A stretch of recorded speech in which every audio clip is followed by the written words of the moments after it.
Hi friends, welcome back to Swami's kitchen. நாம் இன்றைக்கி பார்க்க போகிற ரெசிபி பஞ்சு போல் இட்லி. அதுவும் நான் பாசிப்பருப்பு சேர்த்து பண்ணியிருக்கேன். ரொம்ப சாஃப்டாக இருக்கும். பாருங்கள் எவ்வளோ சாஃப்டாக இருக்குது. நம்ம எப்பவும் உளுந்தும் அரிசியும் போட்டு பண்ணதோடு நம்ம இப்படி பாசிப்பருப்பும் சேர்த்து பண்ணால் ரொம்ப சாஃப்டாக இருக்கும். இதை எப்படி பண்ணிடலான்னு பார்த்துருவோம். நான் அதுக்கு 1 கப்பு இட்லி அரிசி எடுத்திருக்கேன். உங்கள்கிட்ட இட்லி அரிசி இல்லை அப்படின்னா 3/4 கப்பு புழுங்கல் அரிசியும் 1/4 கப்பு பச்சரிசியும் போட்டுக்கிடுங்க. ரொம்ப நல்லாயிருக்கும். இப்போ ஒரு 1/4 கப்பு கூடுதல், 1 டேபிள் ஸ்பூன் கூடுதல் போட்டிருக்கேன் பாசிப்பருப்பு. 1/2 கப்பு வரை போட்டுக்கலாம். ஒரு 1/4 கப்பு உளுந்தம்பருப்பு, அதுவும் அதே அளவு போட்டுக்கலாம். நம்மளுக்கு மிக்சியில் அரைக்கிறதுனால ரொம்ப நல்லா வரும். 1/2 டீஸ்பூன் வெந்தயம் போட்டு எல்லாமே நல்லா கழுவி ஒரு 3 மணிக்கூர் ஊற வச்சிடணும். தனித்தனியாக தான் ஊற வைக்கணும். இப்போ ஊற வச்சுருவோம். மூடி வச்சுருவோம். மூடி வச்சு ஒரு 3 மணிக்கூர் கழியிட்டு பாருங்கள். 3 மணிக்கூர் அப்புறம் பார்த்து நம்ம இதில் உள்ள தண்ணியை வடிகட்டி எடுத்துருவோம். உளுந்தம்பருப்பில் உள்ள தண்ணியை வடிகட்டி எடுத்துக்கிட்டு நம்ம அரைச்சிலாம். பாருங்கள், தனியாக தண்ணி இதை வச்சு தான் அரைச்சி எடுக்கணும். அப்படின்னா தான் நல்லா பொங்கி வரும். இப்போ மிக்ஸி ஜாரில் நம்ம உளுந்தம்பருப்பை மாற்றிடுவோம். எல்லாமே போட்டுருவோம்.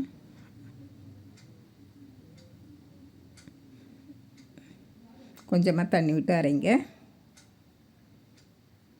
நல்லா நைஸாக அரைச்சி எடுத்துருங்க. நல்லா நைஸாக இருக்கணும். இதை ஒரு பாத்திரத்தில் மாற்றிடுவோம்.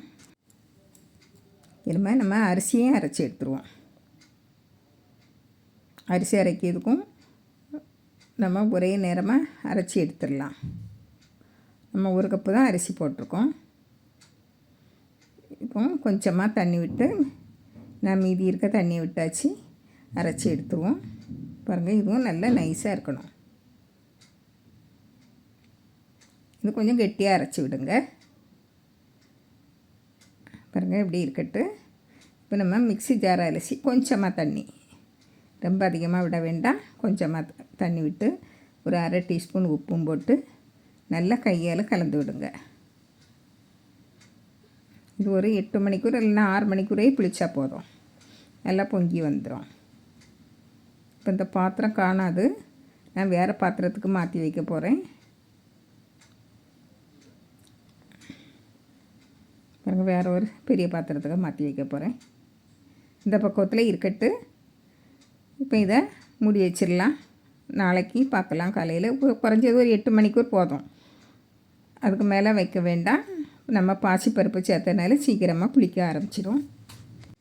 பாருங்கள், நல்லா கலந்து விடுங்க. நல்லா சாஃப்டாக இருக்கும் மாவு. பாருங்கள், உங்களுக்கு தண்ணி போல் இருந்த போல் தான் இருக்கும் இலக்கமாக. ஆனால் இட்லி நல்லா வரும், பூ போல் வரும். பாருங்கள், இது ஒரு 22 இட்லிக்கு வரும். பாருங்கள், இப்போ நான் துணி போட்டிருக்கேன். துணி போட்டால் நம்மளுக்கு உடனடியாக எடுத்துடலாம். நல்லா சூடாட்டே சாப்பிட்லாம் இட்லியை. நம்ம எண்ணெய் தடவி எப்படி வைக்கிறதுல கொஞ்சம் நேரம் கழித்து தான் நம்ம எடுக்க போகிறோம். இதில் உடனடியாக நம்ம எடுத்துடலாம். பாருங்கள், 2 தட்டையும் வச்சுருங்க. ஒரு தட்டு நான் இட்லி பானையில் தண்ணி கொதிச்சிக்கிட்டு இருந்து அதில் வச்சாச்சு. இப்போ இதையும் வச்சிடலாம். பாருங்கள், அது தண்ணி கொதிச்சிக்கிட்டு இருந்து அதில் வச்சேன். இனிமேல் இதை அடுத்ததையும் வச்சு வருவோம். பாருங்கள், இன்னும் 10-12 இட்லிக்கு இருக்குது அடுத்த நாளைக்கு. இது 2 பேர்த்துக்கு தான் நான் வேக வச்சு எடுக்க போகிறேன். பாருங்கள், 8 நிமிஷம்தான் இந்த இட்லி வேகுதுக்கு. பாருங்கள் எப்படி இருக்குது. நல்லா சாஃப்டாக இருக்கும். நல்லா சாஃப்டாக இருக்குது. இப்போ இதை எடுத்து லேசாக தண்ணியை தெளித்து எப்படி எடுங்க. அப்படின்னா தான் கையில் சூடு இல்லாமல் இருக்கும்.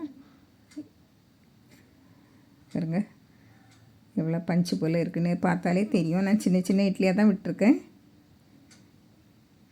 பாருங்கள் எப்படி ஒட்டாமல் வருதுன்னு பாருங்கள். நல்லா சூடாக இருக்குது. இப்போ இதை அப்படியே தட்டி எடுத்துட்டா போதும். அப்படியே விழுந்துடும், அப்படியே வந்துடும். இங்கே நம்ம லேசாக தண்ணி தெளிச்சுப்போம். இதையும் அதே போல் விட்டு அதே போல் எடுத்துருங்க. பாருங்கள், ஊட்டி இருந்தால் கொஞ்சம் பிச்சு எடுத்துருங்க. பஞ்சு போல் இட்லி ரெடி ஆயிடுச்சு. பாசிப்பருப்பு சேர்த்த இட்லி. நீங்களும் இதே போல் பருப்பு சேர்த்து செய்து பாருங்கள். ரொம்ப ரொம்ப பஞ்சு போல் இருக்கும். நல்ல வாசனையாட்டம் இருக்கும். இது கூட சாம்பார் சட்னி வச்சு சாப்பிட்டா ரொம்ப அருமையாக இருக்கும். என்கிட்ட சாம்பாரும் சட்னியெல்லாம் இருந்து அதனால் நான் வைக்கல. பாருங்கள், இதே போல் நீங்களும் செய்து பாருங்கள். பிடிச்சிருந்தால் லைக் பண்ணுங்கள், ஷேர் பண்ணுங்கள், கமெண்ட்ஸ் பண்ணுங்கள், மறக்காமல் சப்ஸ்கிரைப் பண்ணுங்கள். தேங்க்யூ.